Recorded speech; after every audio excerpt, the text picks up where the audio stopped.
There was a question that bothered me over Shabbos. Every morning on the Birchas HaTorah, or when it gets an Aliyah, we say, Asher-bacha bana mikol ha'amim v'nosa lo es Toroso. God chose us of all the nations, and He gave us His Torah. I mean, according to the Gemara, in Shabbos, God offered His Torah to all the nations of the world, and they rejected it. And then He offered it to us, and we said, Nasa v'nishma. So if He offered it to everyone, and he rejected it, and they rejected it, and the only ones who embraced it was us, did He choose us? God had to offer the Torah, and there were no takers. The only taker were the Jews. Is that called He chose us of all the nations to receive His Torah?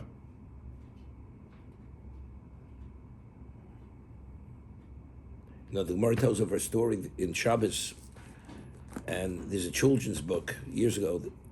It was called Yosef Moker Shabbos. Yosef, the one who esteemed and valued Shabbos. And this person, Yosef, was an ordinary person of barely passable income, and he would spend exceptionally for Shabbos, to honor the Shabbos. And the stargazers said to this very wealthy heathen, non-Jew, that they saw in the stars that this person, Yosef, this Jew, is going to take over all his estates and all his wealth, and he's going to be left with nothing. So what did he do? He went and he sold everything he owned, and he bought a very valuable diamond. And he sewed the diamond into his hat, and he always wore this hat. Nobody knew of this. And one day he's crossing the bridge, a gale wind comes, plucks the hat off his head, falls into the ocean. It's the end. But even though he was pained that he lost all his wealth, but one thing he knew, Yosef the Jew is not getting his wealth. Okay? What happens? A large fish comes and swallows this hat. And the diamond is found in the fish. Is in the fish.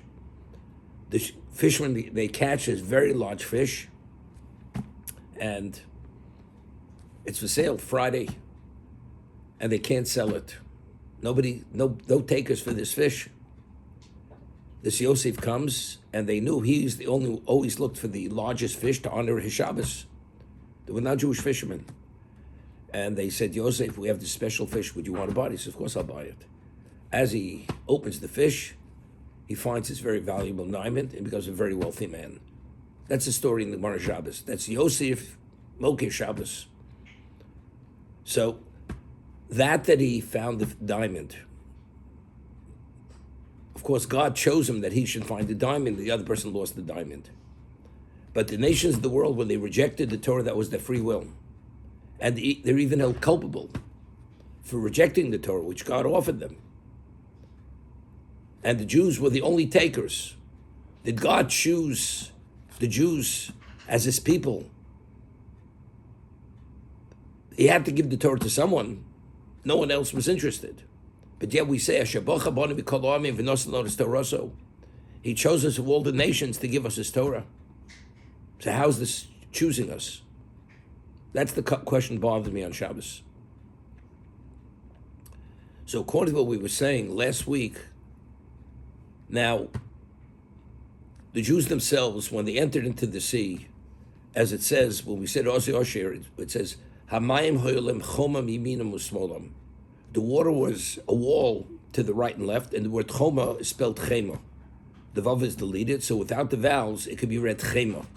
The wrath of Hashem was upon the Jewish people as they passed through the walls of water. Why was it? Because the angels were saying, why are you killing the Egyptians? The Jews are no better. Elov de avodah zarah, Elov de avodah zarah. The Jews are idolaters as the Egyptians. Okay? That's what they said. So if we were over the avodah zarah, why did we merit to see Malchus Shamayim? When we said Zekei Livanveyu, which Chazal tell us that even the lowly slave maidservant at the sea saw something that Yechezkel HaNavi did not see. So we had said, what did she see?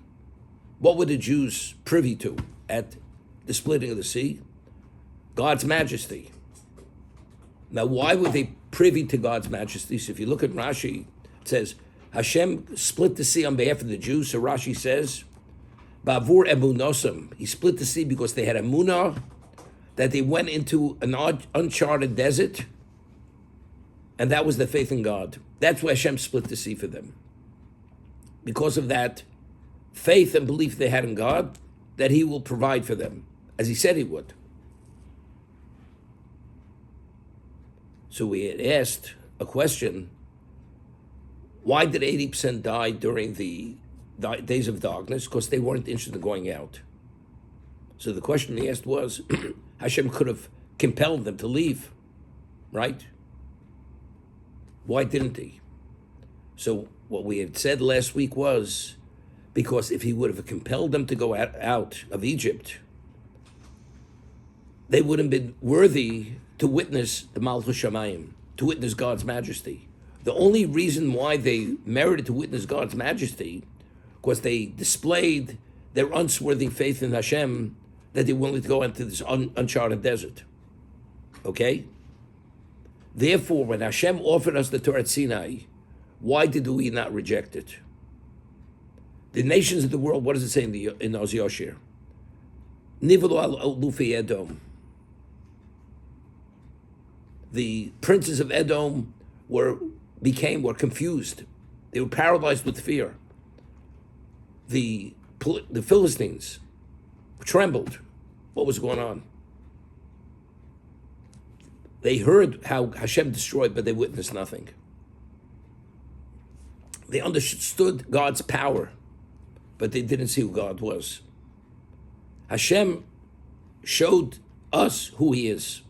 When you see who He is, and that being offers you Torah, what do you say? You say Nasa v'nishma.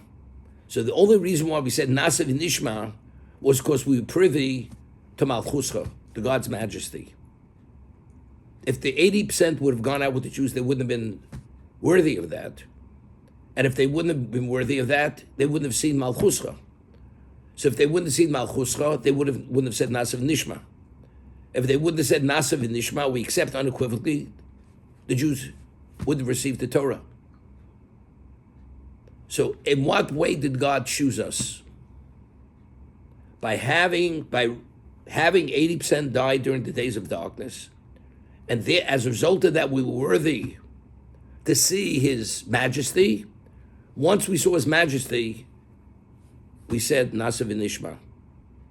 So He chose us by eliminating 80% who were not worthy. That's how He chose us. He put us in the position that we should be worthy to see Malchuscha. That's Asher Bocha Banu B'Kol Amim V'Nosel His Torah. Right? This is how I understood it. That's how He chose us. He chose us by allowing us to see something that the nations of the world did not see. That's Asher Bocha Banu B'Kol Amim. Okay, now, the nations of the world at Sinai, what happened at Sinai? The world was quaking, and the nations of the world thought the world was coming to an end. And they come running to Bilam. I mentioned this Gemara many times, Gemara Zvachim, and they say to Bilam, God is destroying the world. So he said to them, how could He be destroying the world? He made a covenant with existence that He will never destroy the world again. So they said to Bilam, but maybe that's with water, the covenant He wouldn't destroy it. But maybe He's going to destroy it with fire. So Bilam says to them, you people, don't you realize you're a bunch of fools? Don't you realize Hashem ozlamo yitain? Don't you realize God is giving His power to His people? And they concluded, Hashem yivorach samo v'shalom. They said, let Hashem bless His people with peace. So the obvious question is, if the world was quaking to such a degree that they thought the world was coming to an end, what happened after they realized what was going on? Where did they go? They went back to their idolatry. I mean, seemingly understanding what it means that God enters into existence, the world's quaking, that it looks like it's coming to an end, don't you think you should embrace what the Jews are doing? They said, look, as long as we're in a safe haven, we're going back to the golf course, and we're going back fishing, and going back to our idolatry. How do we understand it? That's a question. So what I had said was, the Egyptians, what did they believe? Who is God? God is not the universal being. God is a power. He's a power. They have their powers. They have their deities. God, lahavdil, is a deity, except he's a very powerful deity. If you're his people and you cross that line, he will destroy you. But if you're not his people, you have no relationship with him, and he offered us, he says, do you want a relationship? We said, no, we're not interested. We're not interested. We're not bound by his laws. As a result, once they understood God has power, they knew he had the power. Where did they know he had power from? Because when the Egyptian armies were destroyed by the Yam Suf, by the Red Sea, and what happened? What does Moshe say in the Oz Yoshir? All the nations of Canaan trembled from fear. So they know he's all powerful. But is he the omnipotent being? He's not. He's a power. As a result of that, they said, it's not relevant to us. It's not relevant to us. We're out of here. But the Jews who saw Malchuscha, they understood who he was. Therefore, when he offered them the Torah, they said Nasav Nishma. Because we'll discuss in a moment. Vayishma Yisro Choin Midyan Chosin Moshe. Yisro, the sheik of Midian, or the high priest of Midian, the father of Moshe, heard all that happened to the Jews. And he abandons all his glory to go out into the desert to become part of the Jewish people. He's the only sole individual of the whole world who was touched by Kriyas Yam Suf, although he did not witness it, to abandon everything to go into the desert. What did he understand no one else understood? He heard what they all heard. How Hashem had destroyed the Egyptians, and how he didn't witness Malchuscha.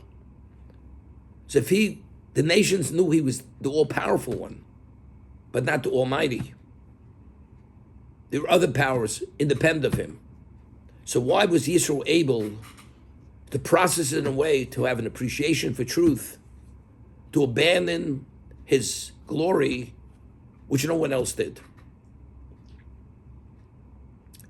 The secret lies that after the words Kohen Midyan, what does it say? Chosin Moshe. He was the father of Moshe. Now, who is Moshe?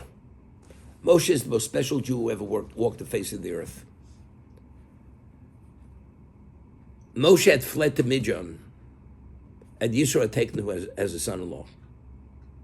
How many years did they have a relationship, Yisro and Moshe? Yisro was exposed to Moshe for 60 years. That's how many years he's exposed to him. We say, Tov l'tzadik, Tov l'shcheno. It is good for the tzaddik, and it's good for his neighbor. Because just by being exposed to his behavior and his existence, automatically you're impacted. So therefore, his whole processing of every event that takes place is at a different level. He has a different level of insight, perception, and analysis, which no one else has. So when he hears what happens at Yam Suf, although he didn't witness it, he didn't see God's glory. What does he do? He says, for that, I abandoned all my glory to go become part of the Jewish people. But it's only because he was Chosin Moshe, because he was the father of Moshe for that reason. Otherwise, it's as they say, it's not to be understood. Every nation, everybody heard exactly what happened, and yet the only one who was touched by it is Yisro, no one else is touched by it.